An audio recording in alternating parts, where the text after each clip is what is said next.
What's going on, everybody? My name is LuckyBunz, and in today's video we're going to be going over everything you need to know for the Legendary Heroes event in Pokemon GO. With that being said, let's go ahead and get started. So first of all, this event is going to be taking place from September 26th at 10 AM to October 1st at 8 PM local time. Now in terms of the special bonuses, we don't actually have anything that good. The first one is going to be special trades are going to cost 50% less Stardust, and the second bonus is going to be that Koffing, like Kanto Koffing, can actually evolve into Galarian Weezing. This is actually a really rare occurrence. We've never actually had this in game before, although we have actually had something similar with Alolan Marowak where Cubone could actually evolve into it. That was like a few years ago though. So this is actually a really big deal, and I'll explain how to actually take advantage of this later on in the video. Let's continue to go through the rest of the event details though. So next up, let's go over the field research. There's going to be special event themed field research that'll offer rare candy, Stardust, and encounters with Galarian Slowpoke. It's really not the most appealing Pokemon, but the non-encounter rewards should actually be worth farming. Now for those of you that actually have a bunch of rare candies stockpiled in game right now and you're not really sure what to spend it on, then I highly recommend checking out my full guide on the best Pokemon worth using this resource on. I definitely put a lot of time and effort into making that video, but it never really popped off on YouTube, so again, if you need a resource, that's a really good one. Following that, we're going to have a special timed research, which is going to be either a sword path or a shield path.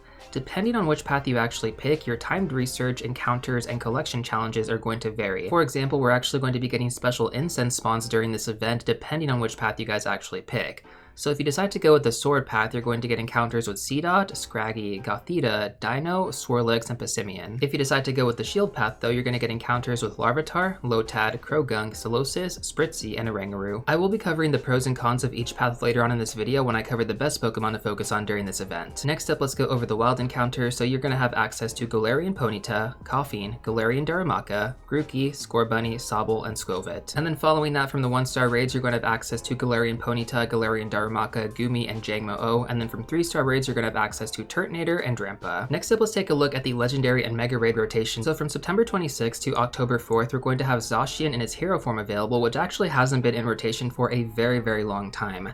Not to mention, the shiny form is actually going to be available for the first time during this event.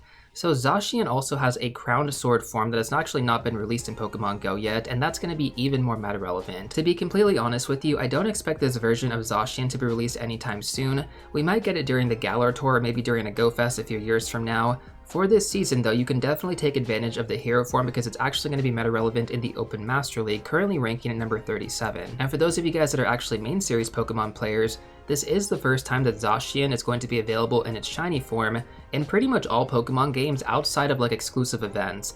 The only other time that you were able to get Zacian in its shiny form was through a special GameStop event, if I'm not mistaken. So if you end up getting the shiny Zacian, you could transfer it to Pokemon Home and then actually use it in Pokemon Sword and Shield or Scarlet and Violet. Next up, let's talk about the Mega Evolution that's going to be active during this rotation as well, same time period from September 26th to October 4th. That Pokemon is going to be Mega Gardevoir. Mega Gardevoir is currently the best Mega Fairy type attacker in the game right now, and then just regular Gardevoir is a really good Pokemon to focus on too. There is literally no reason that you guys should not be taking advantage of either of these Pokemon right now. Like, they're both extremely meta relevant, so if you have the raid passes, Mega Gardevoir and Zacian in its hero form are going to be excellent Pokemon to focus on during this event. So obviously I'm assuming that some of you guys are going to be raiding both of these Pokemon a lot. So there's actually going to be a special web store deal, which is going to be titled under the Ultra Raid Box, and that's going to cost $5. To be completely honest with you, I don't think it's that great of a deal. It's going to give you 3 remote raid passes and 1 premium raid pass, which really, like, there isn't a whole lot of savings there. Like, there is a small amount of savings, but not that much. Usually these boxes are actually a lot better than this one, but in my opinion, it's kind of weak, and I feel like Niantic is kind of doing that intentionally because they know players are going to want to do both of these raid bosses, especially Zacian in its hero form with the shiny being released. That being said though, currently raids are a mess right now in Pokemon GO, so I mean, just kind of keep in mind that everything is going to be a lot more difficult. What's actually even crazier is that during the event tips and tricks video I made for the Psychic Spectacular event, dodging was actually a really good feature because they had like somehow improved it, but they actually nerfed it again. So basically the benefit to dodging, at least temporarily, is that when you would successfully do it, you wouldn't really take that much damage from it. And the fact that they nerfed it once again just makes me really frustrated as a player. Like, I don't know, man. I don't know what's going on with Pokemon GO raids right now. It's just terrible. Putting raids aside though, let's talk about the PokeStop XXL showcases. So we're going to have showcases featured during this event, and if I had to predict which ones we're probably going to get, I would imagine it's either going to be Zacian or Galarian Weezing. If you guys have any predictions on what you think we're going to be having, let me know in the comment section down below. Again, Galarian Weezing is probably my top recommendation. I don't really know if we're going to have Zacian, but it kind of seems like we would, right? Because that's like a big featured Pokemon. We might also get an all-type showcase, although I'm not really sure what kind of typing we might get for this event. Maybe fairy type, since Mega Gardevoir and Zacian are both fairy type Pokemon.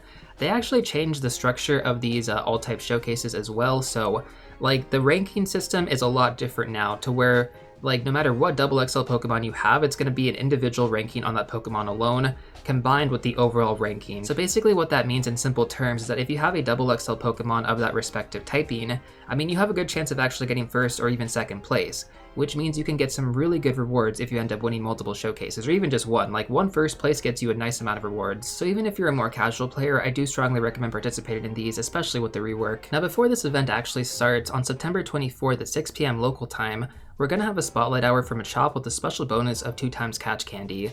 This will actually be really good prep for the eventual release of Gigantamax Machamp. And even though you're not going to be able to use the Machop that you catch from this event for the Gigantamax form, you're still going to need a lot of candy to power the one that you get for max battles.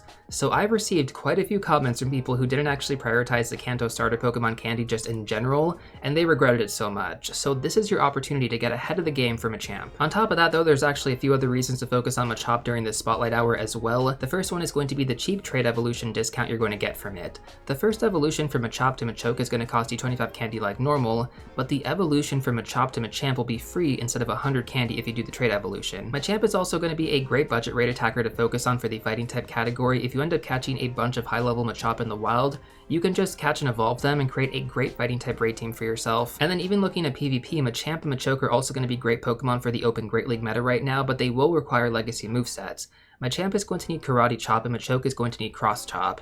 You might also want to get candy to power up your Shadow Machamp, so there's definitely a lot of reason to take advantage of this spotlight hour overall. If you don't have that many good Machop, this is going to be a top priority spotlight hour you guys need to participate in. Now before we actually get into the best Pokemon to focus on during this event, I want to quickly go over PvP IVs and how they work. So basically you want to have low attack IVs and high defense and high stamina IVs. The reason for this is because this actually allows you to level up your Pokemon the most before it hits the CP limit for Great League or Ultra League. There are going to be some Pokemon that are exceptions to this rule because their max CP does not actually reach that limit, in which case you would just want to have the best IVs possible, which can sometimes be close to the hundo. For the sake of this video though, we're just going to be mainly focused on the 0-15-15 IV spread as a general one to aim for. If you do want to quickly pull up good PvP IVs though for Great League or for Ultra League, you guys can use this search string on screen right now. You can also find this in the description down below as well, but with that being said, let's cover which Pokemon are going to be the best to focus on during this event. So like I mentioned earlier on in this video, I want to quickly go over the benefits of either going with the Sword path or the Shield path based on the instance spawns and the meta relevance of these Pokemon. So first of all, the Sword path. So the first Pokemon that's going to be meta relevant here is going to be Scraggy, which evolves into Scrafty. This Pokemon has meta relevance in the Open Great League, the Open Ultra League, and for Rocket Battles. It was nerfed because of the counter debuff during the most recent meta shakeup, although I still think it's a fantastic Pokemon to focus on. For those of you that actually decide to build an Ultra League spread like myself, you're actually going to get dual functionality out of this Pokemon in Rocket Battles as well. Counter plus Power Up Punch is going to be the ideal moveset you want to have on it, plus either Foul Play or Thunder Punch. Both of those are going to be fantastic combos. Now once again, it used to be a lot better, but I still think it's really good to use. The next Pokemon is going to be Dino, which evolves into Zabuelis as its second stage form and Hydreigon as its final stage evolution. So Zabuelis actually has relevance in the Open Great League right now, and it's definitely worth focusing on this Pokemon. Now on top of that though, the final evolution, Hydreigon, is actually going to be good in every Open League format while also having meta relevance as a Dark type attacker in the Raid/Gym meta. Although the downside here is that you will need to have the Legacy Comday moveset Brutal Swing in order for it to be meta relevant. Still, while you guys actually wait for an event to evolve your Dino into Hydreigon to get this moveset for free, you should really take advantage of this opportunity to farm candy and good IV spreads, especially since this Pokemon is going to be meta relevant in so many different places. And then finally, the last meta relevant Pokemon you guys can focus on is going to be Swirlix, which evolves into Slurpuff, which has meta relevance in the Open Ultra League. This will actually require extra large candy to power up a good PvP IV spread, although it does have some limited play in the Great League metas, so it could be worth hunting a good IV spread for that league as well, but I'll leave that up to you guys. Next up, let's take a look at the Shield path. So the main Pokemon you really want to focus on here is going to be Larvitar, which evolves into Tyranitar. When evolved to Tyranitar, this Pokemon actually has decent meta relevance in the Open Master League, but it really shines as a Dark type attacker. This actually includes the non-Mega form, the Shadow form, and the Mega form. Not to mention, Mega Tyranitar also has meta relevance as a Rock type attacker with the exclusive Comday moveset Smackdown.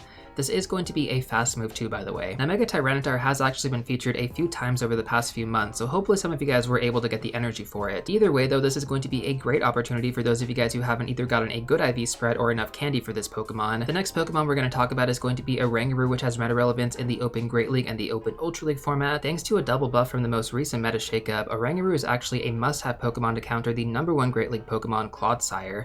Unfortunately, during the most recent research day which featured this Pokemon, you could not get an ideal IV spread on this, but because this Pokemon is actually going to be featured through incense spawns this time, you can hopefully secure one with good IVs. So overall, it does seem like the sword path is going to be the better one to focus on, but depending on what you guys actually need, you might want to go with the shield path instead. Every single one of these featured Pokemon will have their shiny forms available as well, so that is likely to be a big consideration for some players. Now that we're done talking about the incense spawns from the sword and shield path though, let's go over the best Pokemon to focus on from the wild encounters as well as from the raid battles. So first up we have Galarian Ponyta, which evolves into Galarian Rapidash. This Pokemon has relevance in the Open Great League and the Open Ultra League. Now we did also have a Ponyta Community Day recently, which if you actually evolved Galarian Ponyta to Galarian Rapidash, it got the exclusive moveset Wild Charge. So for those of you guys that, weren't able to get a good IV spread during that event, this is going to be your second chance to do so. Your third chance would be during December Comm Day, so you really do have a lot of opportunity here, but either way, take advantage of this event, try to get a good IV spread on this Pokemon. It's not super meta relevant at the moment in the open leagues, but that can definitely change in the future with the meta shakeup, as we've recently seen. Next up, let's go over Coughing, which evolves into Galarian Weezing specifically during this event. This Pokemon is actually really good in the Open Ultra League format right now, and it's also pretty good in the Open Great League format. Thankfully, there are no legacy movesets required on this Pokemon, but again, this is going to be a very unique situation where you can actually evolve your Kanto Coughing in order to get Galarian Weezing. Coughing also has a Shadow variant and also a Shadow Shiny variant, which means for the first time ever you can actually get Shadow Galarian Weezing. Because this Pokemon is actually going to be new, we have no idea how it's going to rank in the overall meta, but I'm assuming it's going to be pretty good. Now keep in mind, Shiny Galarian Weezing is a pretty rare Pokemon, but Shiny Shadow Galarian Weezing is going to be one of the rarest Pokemon in the game moving forward. So for those of you out there who actually have a Shiny Shadow Coughing, evolving into Galarian Weezing during this event is going to get you one of the rarest Pokemon in the game. Following that, let's go over Galarian Darumaka, which is going to evolve into Galarian Darmanitan. This Pokemon is one of the best ice type attackers in the game right now for the raid/gym meta, and it's also rarely ever featured during events in Pokemon GO. This Pokemon is also going to have a more powerful form in the future called Zen Mode, which I'm not really sure when that's going to be released, but hopefully sometime in the near future. It's difficult to say how it's going to compare to a Pokemon like Shadow Mamoswine, but it's definitely going to be up there. Next up, let's go over Grookey, Sobble, and Scorbunny. So while none of these Gen 8 starters actually have relevance in raids or PvP just yet, they will definitely have relevance once we eventually get their Comm Day exclusive movesets. Now on top of that, all these Pokemon will also benefit from a Gigantamax form, so stockpiling candy right now on them will be a really smart decision. This way you can actually get ahead of the game and be more prepared. The catch rate of these Pokemon is lower than normal though, so make sure that you guys do have some raspberries on the side for higher level variants. Otherwise though, for the lower level Pokemon, I would focus on the Pineapple Berries. Now finally, our last Pokemon available in the Wild Encounters is going to be Skwovet, which evolves into Greedent. This Pokemon has relevance in the Great League and Ultra League formats, as well as a Dynamax Pokemon. The Ultra League variant is going to require a lot of extra large candy, actually the entire amount, so 296, because it's going to power up to level 50 with the right IV spread, so definitely worth grinding this Pokemon out if you don't have enough extra large candy just yet. The next Pokemon we're going to talk about is going to be Turtonator. So this Pokemon is going to be available in 3-star raid battles and is one of the rare shinies to actually get in game currently. That being said though, the Ultra League spread is actually one of the exceptions that prefers a 15-14-14 IV spread, because of the max CP barely clearing 2500. This means that while you're actually shiny hunting this Pokemon, you have a good chance of actually getting the rank 1 for the Open Ultra League as well. Now we also have Jangmo-O, which is going to be featured in 1-star raid battles. This Pokemon evolves into Como-O, and it's going to have relevance in the Open Great League, Ultra League, and Master League metas. Now unfortunately though, because this Pokemon is going to be from raid battles similar to Turtonator, it's going to have an IV floor of 10-10-10. So the only real good IV spread to focus on is going to be the Master League one, which is basically just a hundo. The shiny for this Pokemon was also released only a few months ago, so it's currently one of the rare ones to get in-game. The other Pokemon that we're going to talk about from raid battles is not going to be one that's meta-relevant, but that's going to be Drampa. So this Pokemon is actually considered quite a rare shiny in-game, because it's only been exclusive to raid battles and limited field research quests, which are basically win 1 raid or win 3 raids, so it's basically just raid battles. When it comes down to the shiny hunters out there, I'm sure they're going to be raiding for this one, but otherwise there isn't really a big incentive to focus on this Pokemon. Now we talked about Gardevoir earlier, right, in its Mega form. Well, this is actually going to be one of the best Fairy type attackers in the game, as I just mentioned, and it also has a Shadow variant that's going to be available from the Fairy type Rocket Grunts. From doing these Mega Raids though, you're actually going to be able to catch Gardevoir and avoid having to use 100 candy for the evolution for Ralts. Actually 125 candy if we count Ralts to Kirlia and then Kirlia to Gardevoir. So yeah, 125 candy, but this Pokemon also has the potential to be shiny from these Mega Raids, which means on top of the Mega Energy you're going to be getting, there's going to be some pretty good incentives to actually be raiding for this. I would strongly encourage you guys to Panda Berry all the Gardevoir that you do end up encountering to get 20 candy per catch. Now finally, the last Pokemon that we're going to be going over are going to be the Dynamax Kanto starters, Bulbasaur, Charmander, and Squirtle. We're going to continue to have these Dynamax Pokemon available until the end of the month, so if you guys haven't actually been using your max particles on these Pokemon, I would encourage you to do so. Basically though, when it comes down to it, every single one of these Pokemon is going to be meta relevant in the future, and so getting good IVs on them now is going to get you ready for when we eventually get the opportunity to evolve them to get their legacy movesets for free. They can also be shiny as well, but the shiny odds are going to be full odds, so 1 out of 500, which means they're going to be really difficult to get. So for any of you out there who were able to get a shiny from these max battles, just know that that shiny is going to be incredibly rare, man, so that's a really cool flex. Now with that being said, that is going to be every single Pokemon that is going to be meta relevant during this event. If you feel like I missed anything though, let me know in the comment section down below. We're not done yet though, I do actually have some more tips and tricks to go over to help you guys out with this event. So next up, let's go over the guaranteed extra large candy trades. For any of the Pokemon that I mentioned that you guys are actually interested in, I want to remind you that we currently do have the seasonal bonus of guaranteed extra large candy from trades right now if you're level 31 or higher. So make sure to take advantage of this bonus each day if possible, especially when it comes to really good Pokemon like Galarian Darumaka. Following that, let's go over the best Mega Evolution you guys want to have active during this event. So unfortunately, there's like no common denominator here. It's kind of tough to recommend what would be the best Mega Evolution. Whichever Pokemon that I mentioned that's going to be meta relevant for the raid/gym meta, or for like the Open Ultra League, for example, which requires extra large candy, I would Mega Evolve a Pokemon of that typing specifically. So for example, you might want to go with a Dark type for Dino, Scraggy, or Larvitar, or maybe like an Ice type for Galarian Darumaka, possibly even a Poison type for Coughing. We actually did recently have Mega Houndoom available in raid battle, so for any new players watching this, you might want to go with that Pokemon. Mega Tyranitar would also work as well for this. Now for the Ice type Pokemon, we actually haven't had anything recently featured, but I think the best one that I would go with during this event would be Mega Obama Snow. You could also go ahead and use Mega Gardevoir as well while you focus on the Zacian raids or the Mega Gardevoir raids themselves. So yeah, definitely some options there for you guys depending on what you want to focus on. Now when it comes down to veteran players or seasoned players, whichever one of these you guys actually have at Mega level 3, I would prioritize that one over the others for increased candy and extra large candy. Now when it comes down to the Mega Gardevoir raids and Zacian raids, like I mentioned earlier, the raids are kind of messed up right now, so if you don't have that many players in your local area, I would strongly recommend using PokeGenie for raid support. Basically just download the app, take a screenshot of the raid boss in front of you, and then post that screenshot to actually host a raid lobby. This is by far one of the best ways to actually get raid support, and that is totally legit in-game. I cannot tell you how many comments I get in my videos of players just struggling to beat these raid bosses due to a lack of support. Seriously, use PokeGenie, it is a godsend. Now on top of that, you could also go ahead and use Campfire in-game as well, which is the official resource for Pokemon Go. You can search for raids this way before you guys even leave your house. So I mean, it's a really good resource tool just for that. But I mean, you could also use this to coordinate with players to get some raids set up, especially during raid hour for Zacian. I believe it's going to be on Wednesday, so you could take advantage of that too. Now finally, one of the last tips I want to go over for this event is going to be the best way to get incense spawns. Since part of this event is going to be focused on these incense spawns, I figured I should go over how to actually use these properly for those who don't know. So first of all, a regular incense is going to last for 60 minutes or 1 full hour. Now these Pokemon will spawn frequently if you are walking at a decent pace. You can actually get new spawns every 30 seconds if you're doing this correctly. That being said though, if you're going to be stationary, you're only going to get new spawns every 5 minutes. So if you really want to take advantage of these incense, you're going to have to go walking. There are so many situations where I feel like players just drive around the entire time, and I think there's less situations where they're actually walking and playing this game. So I do encourage more walking, it's always a good thing to do. Anyways though, that's basically everything I have for you guys in this video. If you do want to check out some more content, I'm going to recommend these 2 videos right here. But before you go, don't forget to smash that like button, subscribe, and I'll see you all real soon in the next one.